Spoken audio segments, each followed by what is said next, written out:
எல்லாம் சிவமல்லவா. சிவனை வெல்ல இங்கு எவன் வருவான், யமனை வெல்ல இங்கு சிவன் வருவார். சிவனை வெல்ல இங்கு எவன் வருவான். ஓம் ஓம் ஓம் ஓம் நம சிவாய. ஓம் ஓம் ஓம் ஓம் நம சிவாய. ஓம் ஓம் ஓம் ஓம் நம சிவாய. ஓம் நம சிவாய.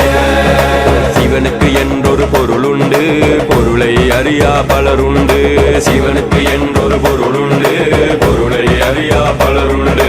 மங்களமாம் மந்திரமாம், மங்களமாம் மந்திரமாம். ஆதி அந்தம் நீயே, அகிலத்தை ஆள வந்தவரே. நீரும் நெருப்பும் நீயே, என்னுள் அன்பாய் புகுந்தவரே. வானம் நமக்கு தந்தை, பூமி நமக்கு அன்னை. இதற்கு அதிபதி எவனோ, அதுவே சிவனின் வடிவாகும்.